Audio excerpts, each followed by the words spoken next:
evening, History Day land. My name is Kim Fortney. I'm Deputy Director of National History Day, and it is my pleasure to welcome you to a Google Plus Hangout to interview or not to interview. With me this evening are Dr. Kathy Gorn, Executive Director of National History Day. She's waving at the moment. And from the National World War II Museum, we have Colin Makeumson, who is the Louisiana History Day Coordinator, and Kim Guys, who is a curator. Wave. There they are. All right. We're going to be talking all about Hangouts, starting with a couple of the key messages right off the bat, and then sort of walking through the historical research process and really trying to get to whether or not we should do interviews or should not do interviews. We'll learn all about those things. Then we'll be talking about some of the etiquette that if you're going to do an interview, what's the best way to request one. And then the folks from the World War II Museum are going to talk about their experiences because they get a lot of requests for interviews and some of the things that they work with students to talk about and some examples that they have. And that's pretty much it for our evening. We're going to have an exciting, action-packed agenda. A couple of tech items. If you would like to tweet questions, you'll see that right below my title it says hashtag NHD Hangouts. So you can use that hashtag to tweet questions and we will be answering those live. The recording for this program will be up immediately on YouTube, but we will also post it to our website tomorrow. All right, I'm going to turn it over to Dr. Gorn. Hello, everybody. I am excited to talk to you this evening. Wish I could see you all, but I trust that you're out there and listening in closely. This evening is going to be a little bit of myth busting. In that, first thing I want to tell you is that interviews are not required for History Day. I think that probably is a bit of a surprise to some of you out there that either a teacher wants you to do an interview, or you feel like it's very important for you to do an interview as you're doing your research, but it is not required. And you should only do one if it really will help you make a quality presentation and be part of quality research. So most important, first of all, it's not required. Second, interviews are not essential to the historical process. And that's important for you to understand because what we want you to learn to do is we want you to learn the historian's craft. So we're hoping that by doing National History Day, you're learning how historians research information, a topic, and you're learning how they think about it, how they interpret it, and so on. And interviewing can be or may not be part of that. And let me explain that a little bit. Historians conduct oral history interviews, and we're going to spend a lot of time tonight talking about those and how you go about them. Those are different from interviewing experts, or in other words, historians about a topic. So we might find someone who was part of an event in the civil rights in the 1960s, and it's someone who took part, it's someone who was contemporary to the time, and that person would be someone that you would go to and interview because they were part of that. In other words, they're sort of a primary source, like a living primary source. But what we don't do as historians is we do not interview other historians. We read their books, and sometimes we consult with one another. Sometimes we present our information as we're going about our research to other historians at conferences, and they give us feedback. But number one, we don't go to historians and interview them for our topic, for our History Day presentation, which is essentially the same thing that historians do. So I want to make that very clear. That's not something that historians do, is interview other historians. So when you choose a topic and you're conducting your research and you find a book written by a historian about the Civil War, you might want to go to them and ask some questions, but it's not an oral history interview. Okay? I don't think you could do an oral history interview on a topic related to the Civil War. Otherwise, you would find somebody who was really, really old. So interviewing a historian is really not the best way to go about a topic like that. It's also important that when you do interview anyone, whether it's a primary source for an oral history interview, or if you want to interview a historian about their research, that you do it with the proper etiquette. That you'd simply call up the National Archives and say, I want to talk to an archivist who can tell me everything I need to know about World War II. That really doesn't work. You need to do your homework before you go about that. So teachers out there, think about what questions students can ask of their research process, of their books, of their reading materials, other primary sources, but not so much what can they ask of a particular historian, at least not at the outset. So what you want to be doing is thinking about now an oral history interview, and that's interviewing someone who was taking part in an event or was contemporary to that same time period, could tell you about the overall feel of what was happening at that time. But before you do any of that, before you go to a historian, before you go to an oral history interview, before you do any of that, you must do your secondary reading first. And in fact, it doesn't matter what you're doing for History Day, what topic, whether you're going to interview someone or not, do your secondary source reading first. You want to get two things out of that. One is you want to get an understanding of the topic itself. So what we call the content. So you're reading for content knowledge, you're reading for basic understanding and overview. The other thing that you're reading for is context. That's sort of the overall atmosphere of the time. That helps you place your topic and your content knowledge into that time period, and that will help you, number one, interpret the information more effectively, and number two, help you determine whether or not you actually do need or want to do an interview. So I've said this, the 3 C's in the last few minutes, right? Craft, the historian's craft. How do we go about doing what we do? Content, the information about our topic. And context, the atmosphere of the time. Those 3 all together, so you will have then, I think, a really excellent base to move forward on. And then you go getting into your primary sources, whether it's documents or it's film or it's in fact going to interview someone. Kim, what do you think? Anyone have any questions out there? Yeah. Do we have any questions yet? Nope. Okay. Well, let me just jump to a couple of teacher questions that came in earlier. Terry Healy, a teacher who has been involved in History Day for a very long time, asked, what is the best way to get students to move beyond the questions, asking for basic facts, to a more in-depth interview question that elicits expert opinion? Well, I would say, and I would be happy for the others to jump in here, but I would say that you need to use open-ended questions. The yes and no kind of question won't get you that much information. So if you want to engage in an interview with someone, you want to ask questions that will get them to talk more about the topic or their participation in an event or whatever it might be. So, you know, a question of, did you take part in the protests, student protests of the 1960s? Well, that's kind of yes or no. So you can maybe ask that if you want, but then follow it up with, what did you do? Did you know someone? Where were you? Were you on a college campus?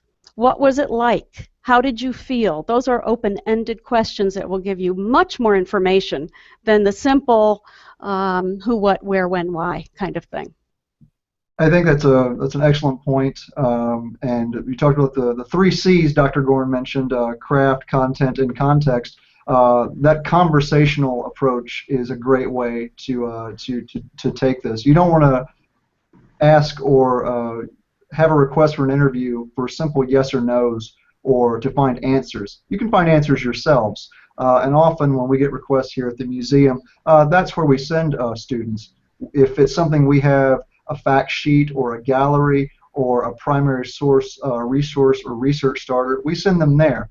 We want you to do research. We're not the teacher's edition guide that you can look up the answers in the back. We're here to guide you, but we're also here to make sure that we're rewarding well thought out requests, well thought out conversational approaches to historical research, especially with World War II. And that's why it's important to do your reading beforehand. Get into your reading secondary sources. You might then get into some of the primary documents and other such sources. That will help you form the questions. That will help you think about the topic and its significance in history, or give you the questions that will get you to that interpretation. So heading straight out to do an interview is not a good idea.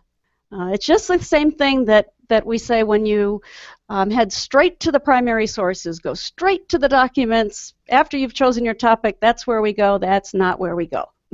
Back up, choose your topic, do your reading, secondary reading, books. In this high-tech world, in this world of the internet, and the quick bits of information, we seem to forget sometimes that books are a really good thing. And books are so important to historical research, to National History Day. You want to read what we call monographs, and that's a book about a particular topic. So do that first. That will help you form your questions.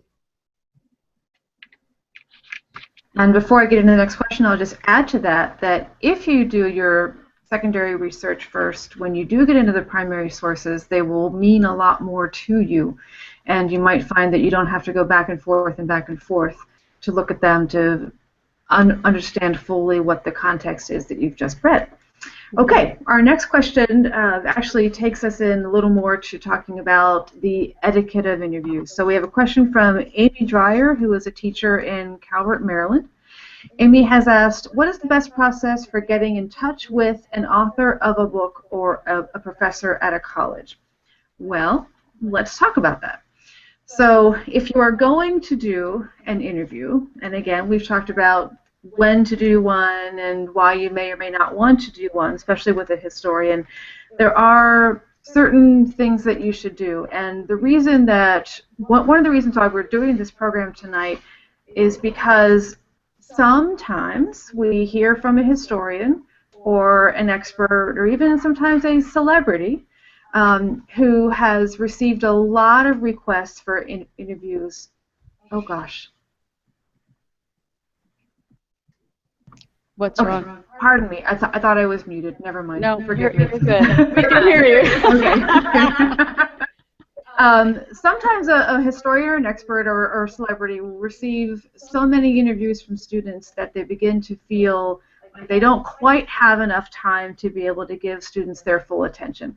And they write to us or they write to our friends at the American Historical Association or the Organization of American Historians, and they express frustration and they wonder whether History Day is out there requiring students to go and get interviews. And we want to really convey that, nope, we are not.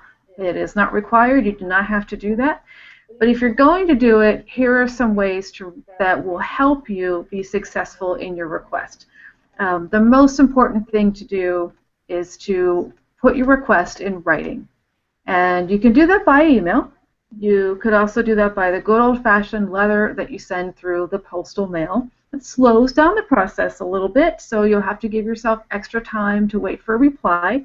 But putting it in writing is far preferred to picking up the phone and calling. And I'm going to actually ask Colin a second, because Colin, you were saying earlier when we were offline about some phone calls that you've gotten recently that were unprompted and you weren't sure what was going on. Do you want to just say something about one of those?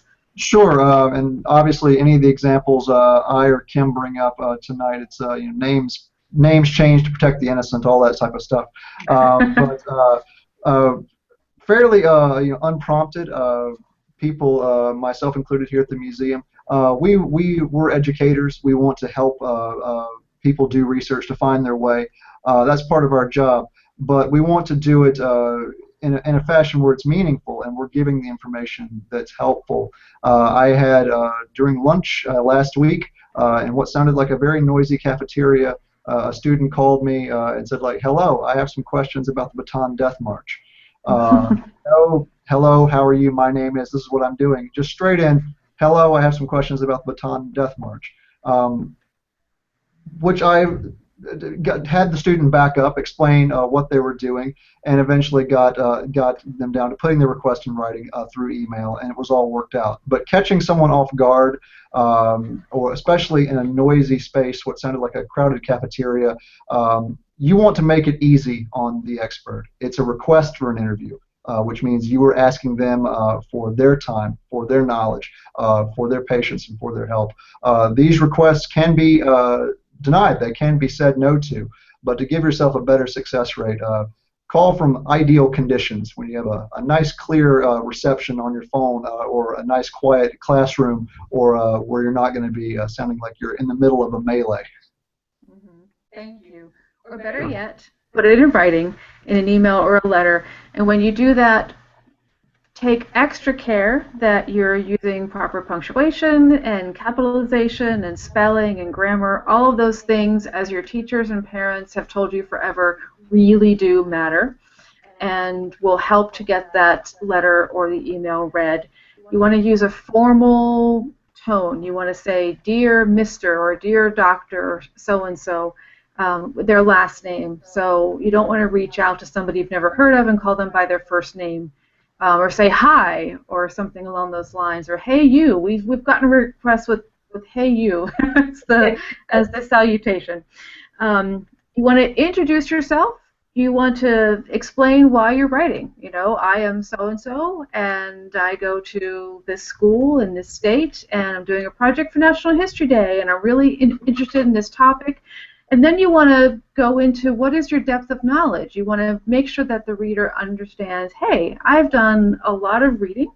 I've read all about my topic, and I've read your books, or if it's an oral history, I've come across your name, and I would like to talk with you and ask you some questions directly about your personal experience, because I understand you have a pretty unique story.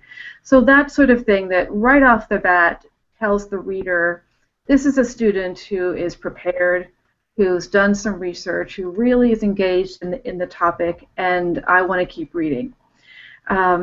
If you want to say a little bit about what National History Day is, what's the theme this year, what is it that National History Day is asking you to do in terms of rigorous research that you want to spend some time on, and then you want to say exactly what you're hoping to accomplish with the interview with the person that you're requesting.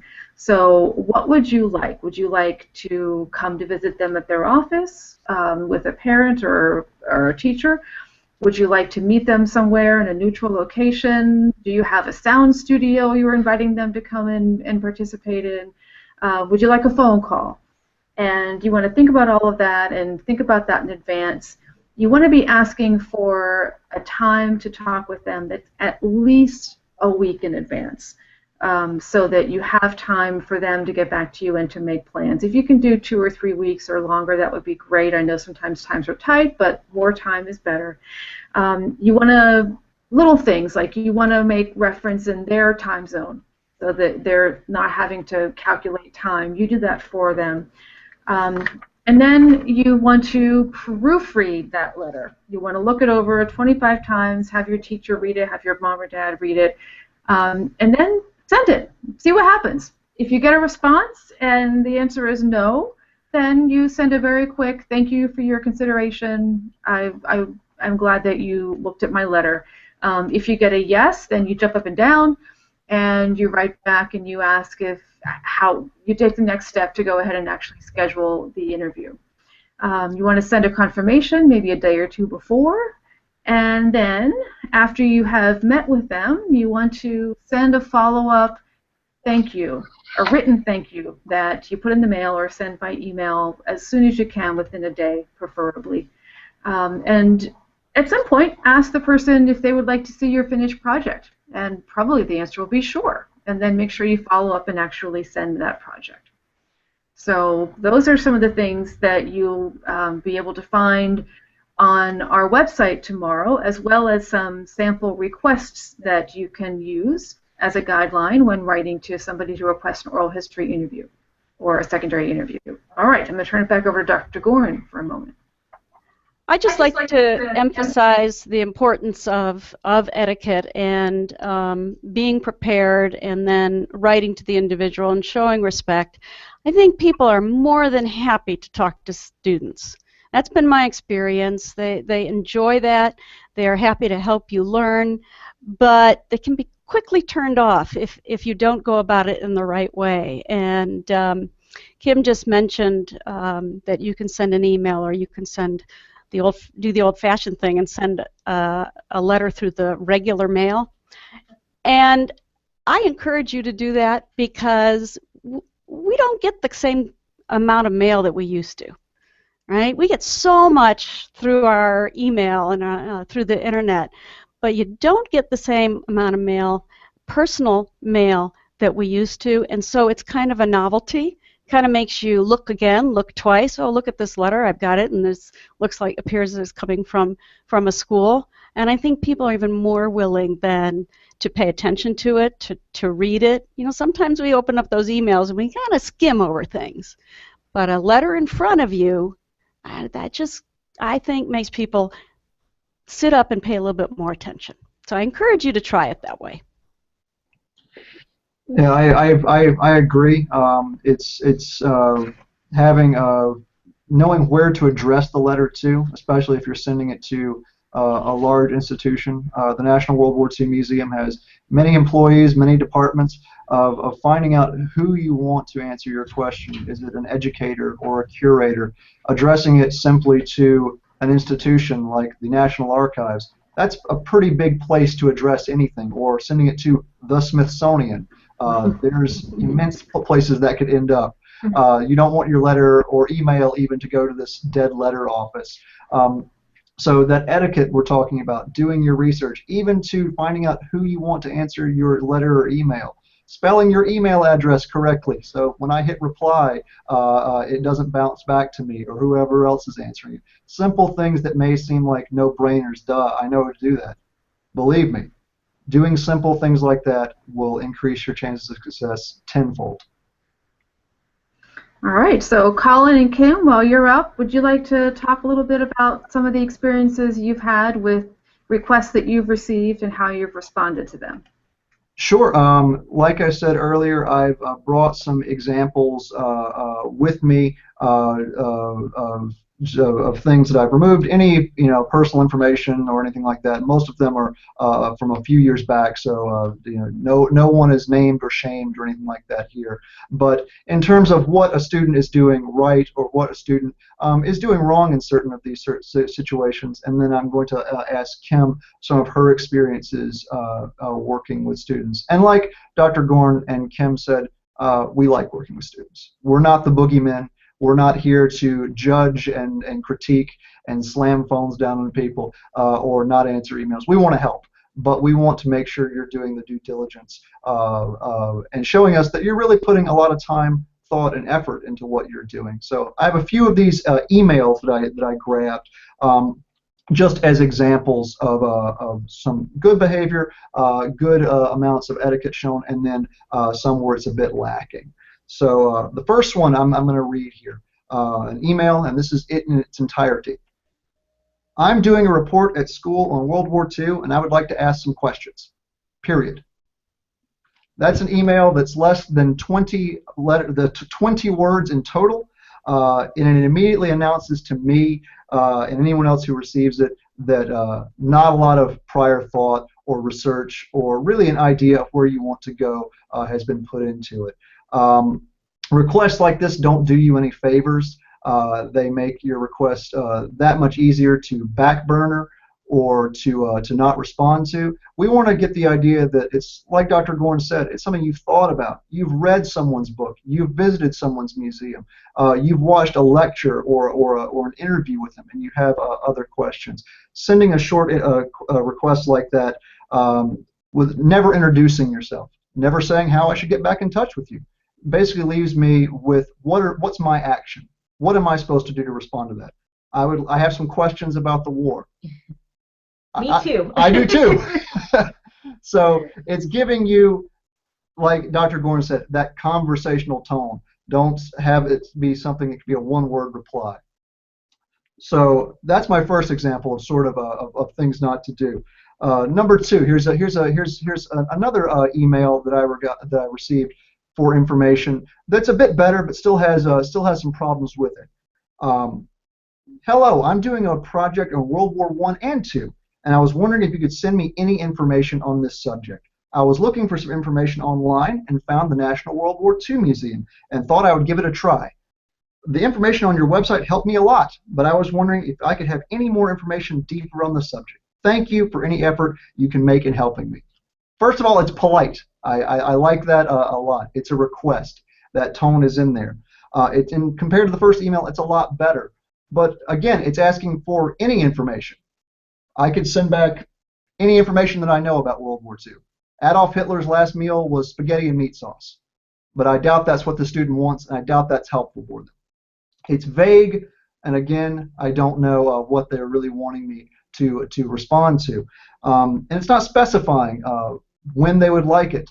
Like Dr. Gorn said earlier, and Kim said, specifying what time zone they're in, how we should get back in touch, what type of things they want, and when they would need it by, a deadline. If they need it the next day and I get it to them in a week, it's a waste of both the student and whoever's responding to its time as well. I'd like to add, we have hundreds of hours of material, viewing material on our website.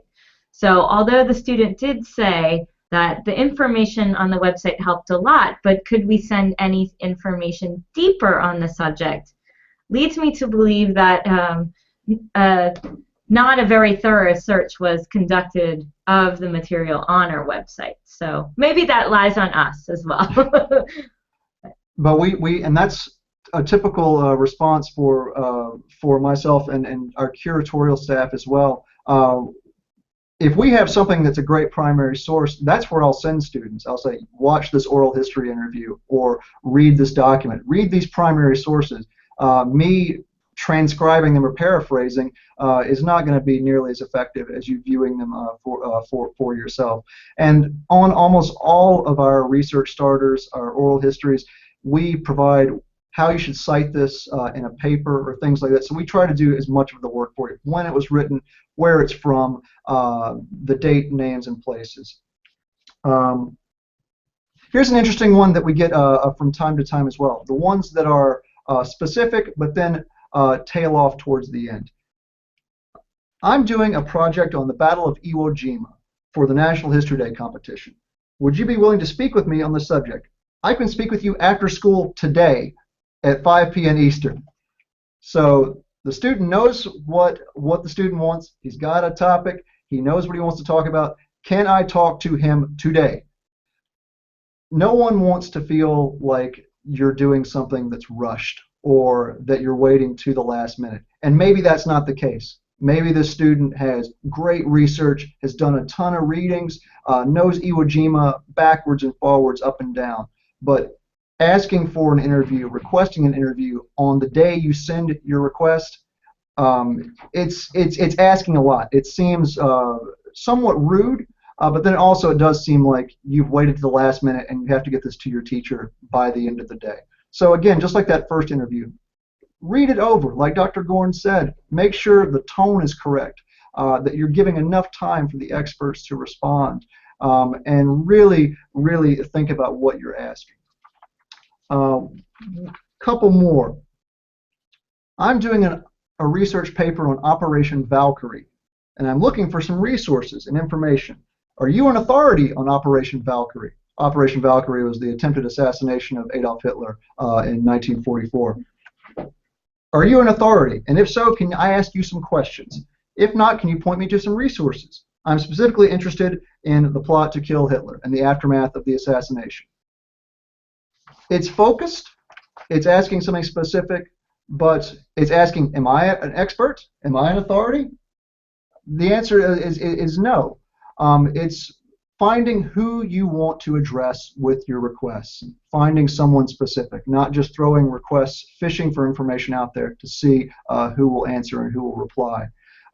It's a lot like if you got injured and broke your hand and you went to a dentist or a veterinarian or an eye doctor. They all do things related to health and medicine, but they probably can't fix your hand. It's similar to people who work in history, archives, or museums.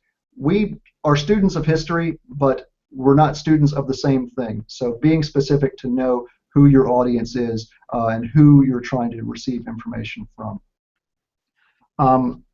This last one I'm going to read is probably still has some problems with it, but it's probably the better of the ones I've read. Still some issues, but by and large, okay. Hello, I'm participating in National History Day, which is a national research competition.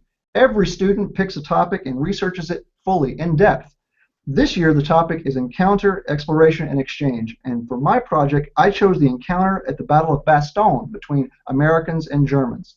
I was wondering if your establishment had any historians who know a lot about the Battle of the Bulge and the Battle of Bastogne that I could possibly ask some questions to. Thank you very much. The student, which I took away his salutation, introduced himself, asked something specific about what they're looking for.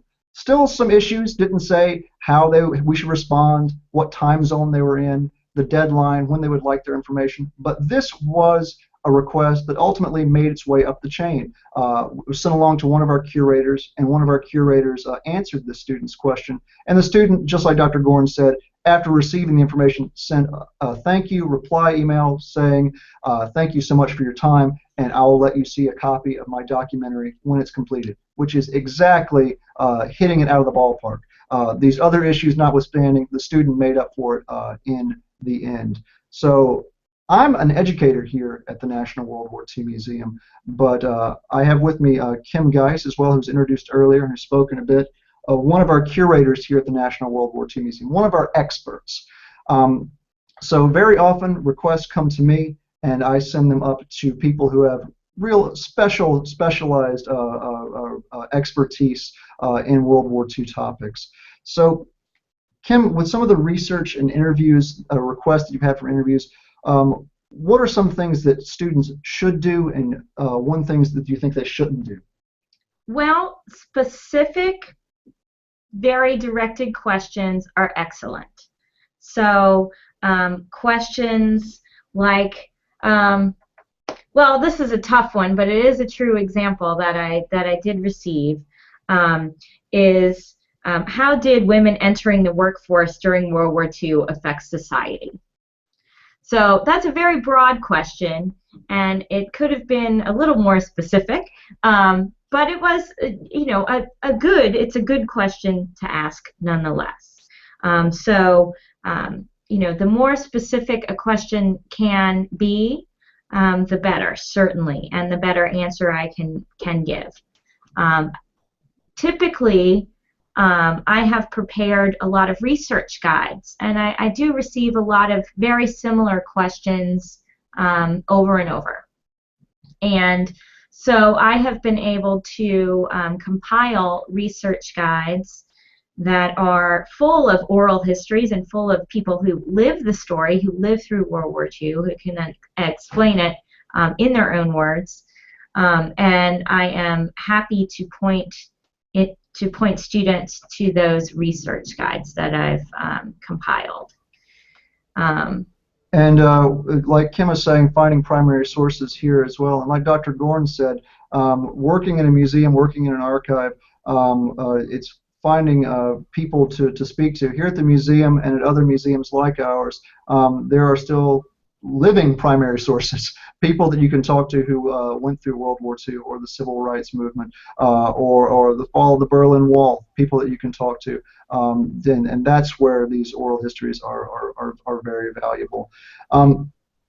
Kim, if you had to add, and I don't hate to use the word pet peeve, but if there's something that you would advise students, some background knowledge of experiences, what's something that you would advise them to perhaps not do, or to curtail, or try to do less? Well, one thing that is I can say is a genuine pet peeve is having your parent ask me a question. So I have been interviewed a couple of times for documentaries specifically, and where parents have been in the room, which was fine. And however, the parents tended to jump in and ask questions. So students, you may have to warn your parents in advance to step down, to be quiet. It's your time to shine and your time to interact with me, and you get to ask me questions, and so it's our conversation. And so so parents who jump in, and that might not be your fault, so I'm aware of that, but I think that's something that that is not the best procedure in an interview, say. Absolutely, and it's coming in with these guides of etiquette that Kim was talking about earlier, these sort of rules of the road. It's doing that assessment early on to make sure you've done your secondary research. You know what you're asking. It's like learning to swim or learning to drive a car. You want to make sure you know how the car functions where you put it into the interstate. You want to make sure that you've done your due diligence before you ask an expert's opinion. And just like Dr. Gorn said earlier, approaching primary sources without doing your secondary reading. They may not mean a whole lot. We don't want you to waste your chance to make a first impression, because those things do matter. And asking for an interview without doing a lot of readings, you could send off an email request like the one I read earlier. I have some questions about World War II, and you may not get a reply and send something a second time. You get one chance to make a first impression, so make it a good one. In doing these requests for interviews, requests for information, you're representing yourself, but more so, they're going to see where you're from, or what school you're from, or what state NHD program that you represent, or what the National History Day organization is altogether. You want to make a good showing for yourself, your project, and also for National History Day. Colleges, museums, archives. So I had a great series of questions asked me by a very, very inquisitive, conscientious young person who I was so happy to help, and I can't wait to help them more. You're being a great ambassador for students who showing that you can do quality research, but then also you're doing it for your school, your state, and also the National History Day program in general. Some other things to touch on too is anytime you're dealing with equipment, that's one thing I've dealt with a few times. It's just sort of an aside. Anything that you're recording video or audio with, more likely than not, you're the expert. So if you come to an interview or want to record something and it doesn't work, please have a backup plan, and don't ask me or whoever you're interviewing to talk slower or to repeat things so you can copy things down in long form. Have a backup plan so you're not inconveniencing or making imposition of your request for information from your subject. And I know this was mentioned earlier, I just would like to say follow-up would be great, because there are a couple of pieces that I'm still waiting to see. So, but I think, you know, viewing the outcome of an interview, viewing a project in the end is really fabulous. It's rewarding, and it shows that, you know, you contributed to something. And so I think for experts and historians and curators, and I think that is fabulous. So please follow up. And but to go back again, it's at the very beginning, like Dr. Gorn said, it's asking that question: is this request for an interview going to improve your project? Is it going to add something to your knowledge of a topic? Is it going to make your argument or your case stronger? If you're doing an interview for the sake of an interview, it's going to show. It's going to show that the interest level is not there. There'll be very superficial or surface questions. If it's going to be something where you're just going through the motions, consider why you're doing it and really see if there's primary sources you can consult or other methods to go about. Doing an interview for the sake of an interview is really just a waste of time that you could be putting towards better research. And again, it'll show in the questions you're asking and the time you're taking for follow-ups, for emails, or setting appointments with your experts or your historians. And I'd like to emphasize a little bit again that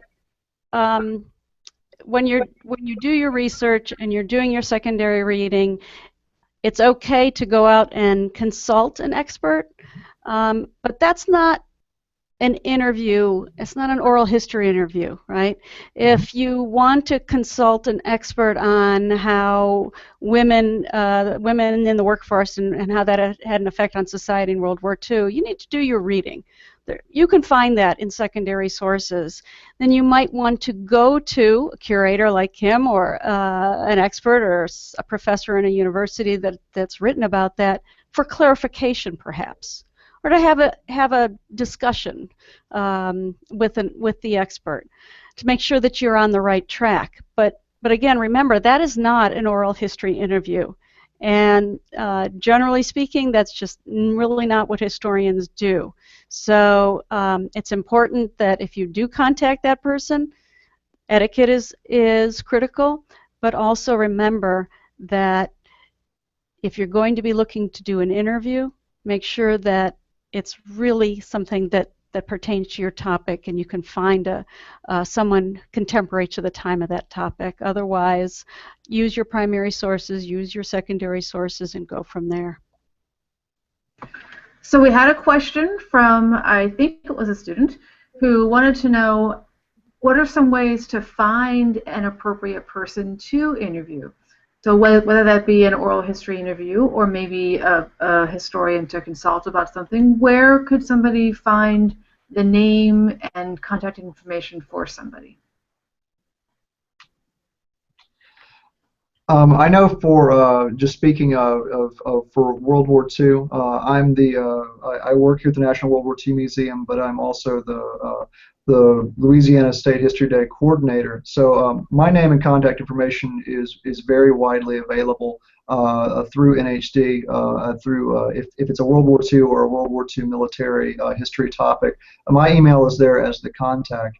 And leaning on the national organization to point you in the right direction is great, but it's finding people that you think will be appropriate to contact.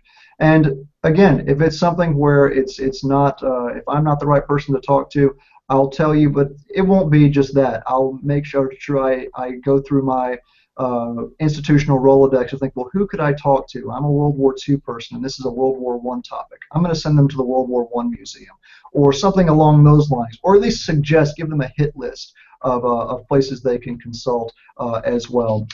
And just really, instead of sending out 20 emails to the same organization, really contact one person or a couple of people, and they'll probably give you a heads up of where to go. There's also the old-fashioned way, which is looking them up people up in a phone book. You'd be surprised. You actually find them that way, or Googling them through the internet. But you have to know who you're looking for.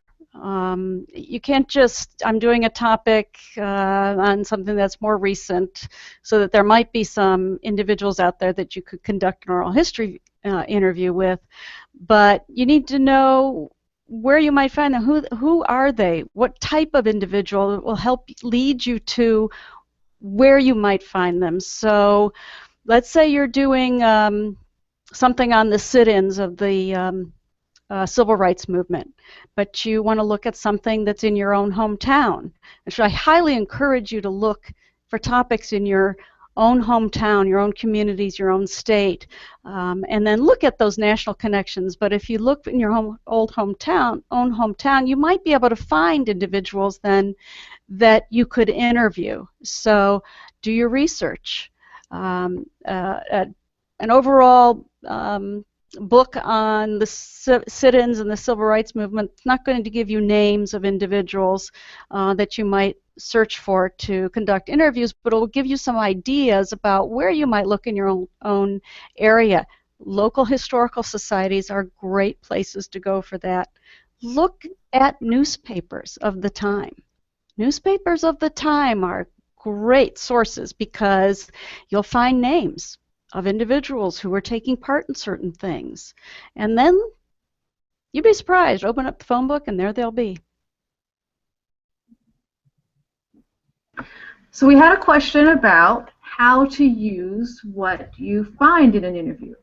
So I wanted to toss that out there, but it prompted my memory to talk a little bit about format. Colin had mentioned whether you're doing an audio recording or audio video combination. Those are all options. Typically you want to record the interview in some way or another, and you want to let your subject know what you would like to do with it. And you may or may not know your category at that point. You might be doing all your research first, and then you come to the conclusion later that what you have would be a great documentary or a great exhibit. But you could still check in with your subject and let them know that you would like to use audio, that you would like to turn that into a transcript, that you might quote them, etc. But I'm going to turn it back over to Dr. Gore and let her talk about the kinds of excerpts and different ways that she has seen students using content from an interview effectively in projects. Well, it sort of depends sometimes on the category in which you've chosen to display your historical information, your topic, and your understanding of its importance in history. So that's part of it. I mean, if you're doing a performance, you can get great quotes from your interviews that you could incorporate into your dialogue, into the performance itself. Sometimes it makes for great information, or again, quotes or captions on an exhibit photograph that you might have. So you're sort of using the quotes of the individual's information to interpret the photograph along with you, in other words. So that's another way to use that information, or just using it like you would information that comes from a book or any other primary source. If you're writing a paper, you would use that information to explain a point in your paper, and then you make sure you cite that in your footnotes and notes and bibliography. So citation is really important here. I think we haven't mentioned that yet, but you must include your interview, whether it's something that you actually incorporate directly into your chosen way of presenting the information or not. You have to cite them in your bibliography. That's critical, just like all your sources. They need to be there. All right, we had a question that I'll toss over to our folks at the National World War II Museum about how to prepare for an interview. What kinds of questions are effective, what kinds are not? Like Dr. Gorn said earlier, the simple questions of asking that you're going to get a yes or no response to probably aren't the best, because if you have 10 questions and I can answer them all yes, no, maybe yes, the interview's done in a minute, and you're coming away with something that's not very, very valuable. Practicing your questions is something I would definitely recommend.